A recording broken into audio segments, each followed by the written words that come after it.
خلقا وأضاء للدنيا طريقا مشرقا وهدى من الرحمن يهدينا به للصالحات وللمكارم والتقى.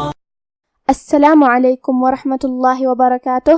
بسم اللہ الرحمن الرحیم.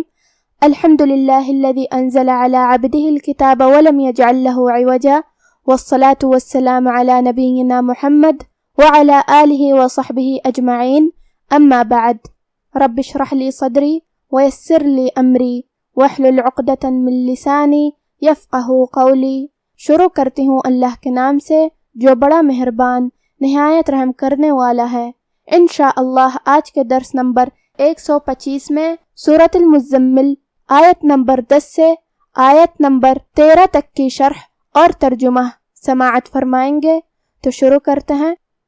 اعوذ باللہ من الشیطان الرجیم واصبر على ما يقولون واهجرهم هجرا جمیلا. کلمت وصبر میں یہاں الف ہے، یہ حمزہ وصل ہے تو ہم حمزہ کو ظاہر نہیں کریں گے. واو کے بعد حرف الصاد پڑھیں گے. صاد حروف التفخیم میں سے ہے تو ہمیں یہ حرف کو بھاری آواز میں منہ پھلا کے ادا کرنا ہے، اور جو کہ اس پہ جزم ہے لہذا ہمیں صاد کو ظاہر بھی کرنا ہے. آخری میں حرف الراء کا حکم ہے ترقیق، کیونکہ اس پہ جزم ہے لیکن اس کے پہلے والے حرف کے نیچے زیر ہے لہذا ہم را کو پتلی آواز میں پڑھیں گے. کلمت علی حرف العین کی ادائیگی حلق کے درمیان والے حصے سے ہے. کلمت یقولون میں یہاں حرف القاف ہے. قاف کو ہم زبان کی جڑ اور تالو کے نرم حصے سے ادا کریں گے. قاف حروف تفخیم میں سے بھی ہے تو ہم یہ حرف کو موٹی آواز میں پڑھیں گے. کلمت وہجرہم یہاں الف ہے اور یہ بھی حمزہ وصل ہے تو ہم واو کے بعد حرف الہا پڑھیں گے. ہا کی ادائیگی حلق کے نیچے والے حصے سے ہے. پھر یہاں حرف الراء ہے. یہاں را کا حکم ہے تفخیم، کیونکہ اس پہ جزم ہے لیکن اس کے پہلے والے حرف پہ پیش ہے تو ہم حرف الراء کو موٹی آواز میں پڑھیں گے. آخری میں یہاں میم ساکن ہے، یہ میم کا حکم ہے اظہار شفوی لہذا ہم حرف المیم کو ظاہر کریں گے اور بغیر غنہ سے یہ حکم کو ادا کریں گے. کلمت ہجرن میں یہاں جیم ہے اور اس پہ جزم ہے تو جیم کا حکم ہے قلقلہ. قلقلہ کا معنی ہے حرف ساکن کو ہلانا لہذا ہم جیم کو ہلاتے ہوئے یہ کلمہ کو پڑھیں گے ہجرن. آخری میں را پہ تنوین زبر ہے. پھر حرف الجیم ہے. کلمت جمیلہ میں جیم حروف الاخفاء میں سے ہے اور اخفاء کا معنی ہے چھپا دینا تو ہم یہ تنوین کو چھپاتے ہوئے لیکن غنہ کے ساتھ یہ حکم کو ادا کریں گے ہجرن جمیلا.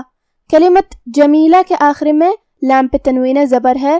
اگر ہم یہ آیت کو اگلی آیت کے ساتھ ملا کے پڑھے تو حرف الواو. کلمت ودرنی حروف الادغام میں سے ہے اور ادغام کا معنی ہے حرف کو حرف میں داخل کرنا تو ہم یہ تنوین کو واو میں ملا کے غنہ اور تشدید کے ساتھ یہ حکم کو ادا کریں گے جمیلا ودرنی. اور اگر ہم کلمت جمیلہ پہ رکیں گے تو آخری میں مد الف سے رکیں گے.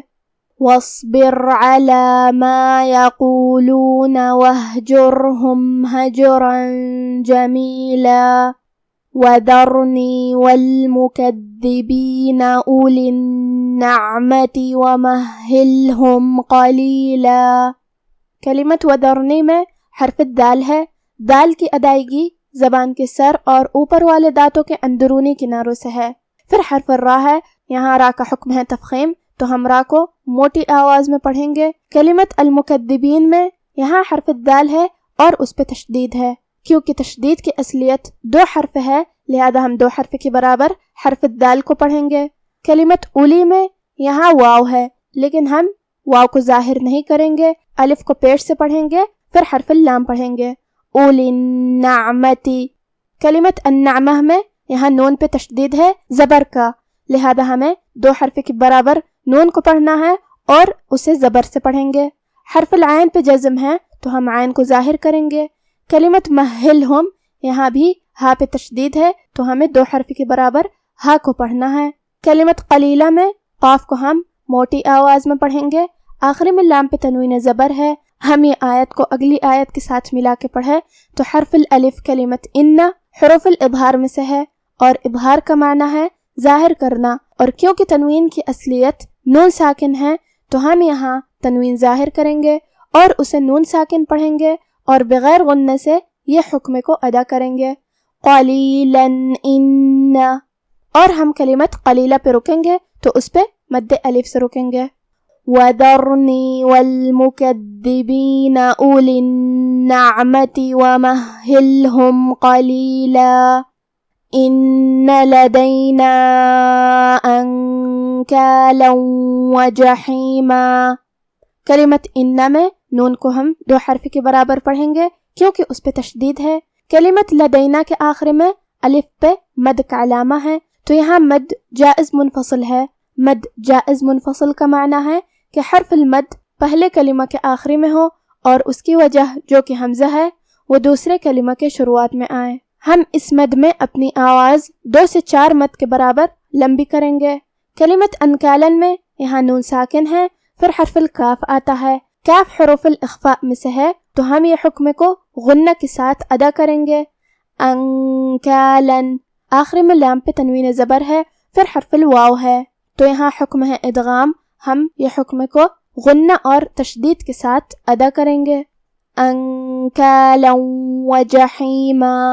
کلمت جحیما حرف الحا کو ہم حلق کے درمیان والی حصے سے ادا کریں گے، آخری میں اس کلمہ پہ رکیں گے تو مد الف سے رکیں گے، ان لدینا انکالا وجحیما وطعاما ذا غصة وعذابا أليما۔ کلمت طعاما میں یہاں حرف الطا ہے، طا حروف التفخیم میں سے ہے تو ہمیں یہ حرف کو موٹی آواز میں پڑھنا ہے، حرف العین کو ہم حلق کے درمیان والے حصے سے ادا کریں گے، آخر میں میم پہ تنوین زبر ہے، پھر حرف الدال آتا ہے، دال حروف الاخفاء میں سے ہے تو ہم یہ حکم کو غنہ کے ساتھ ادا کریں گے، وَطَعَامًا ذَا۔ کلمت غصتن میں حرف الغین کی ادائیگی حلق کے اوپر والے حصے سے ہے، اور جو کہ غین حروف التفخیم میں سے ہے اور اس کے بعد حرف الصاد کا بھی حکم ہے تفخیم، تو ہم یہ دونوں حرف کو بھاری آواز میں پڑھیں گے، اور کیونکہ صاد پہ تشدید ہے تو ہم 2 حرف کے برابر حرف الصاد کو پڑھیں گے، غصتن۔ آخری میں تا کے نیچے تنوین زیر ہے، پھر حرف الواو آتا ہے، یہاں حکم ہے ادغام تو ہم یہ حکم کو غنہ اور تشدید کے ساتھ ادا کریں گے، غصۃ وعذابا۔ کلمت عذابا کے آخر میں با پہ تنوین زبر ہے، پھر حرف الالف ہے۔ کلمت علیمہ میں الف حروف الاظہار میں سے ہے تو ہم تنوین کو ظاہر کریں گے اور اسے نون ساکن پڑھیں گے اور بغیر غنہ سے یہ حکم کو ادا کریں گے، وعذابا علیما وطعاما ذا غصة وعذابا أليما۔ اب آپ سورة المزمل کی تلاوت تجوید کے ساتھ سماعت فرمائیں۔ اعوذ باللہ من الشیطان الرجیم واصبر على ما يقولون واهجرهم هجرا جميلا وذرني والمكذبين أولي النعمة ومهلهم قليلا إن لدينا أنكالا وجحيما وطعاما ذا غصة وعذابا أليما۔ اور جو دل آزار باتیں یہ لوگ کہتے ہیں ان کو سہتے رہو اور خوبصورتی سے ان سے کنارہ کش رہو، اور مجھے ان جھٹلانے والوں سے جو دولت مند ہیں سمجھ لینے دو، اور ان کو تھوڑی سی مہلت دے دو۔ کچھ شک نہیں کہ ہمارے پاس بیڑیاں ہیں اور بڑی زبردست آگ ہے، اور گلے میں اٹکنے والا کھانا ہے اور درد دینے والا عذاب ہے۔ آج کا ہمارا درس یہیں ختم ہوتا ہے۔ وفقنا اللہ وإیاکم لما يحبہ ویرضاہ، والسلام علیکم ورحمۃ اللہ۔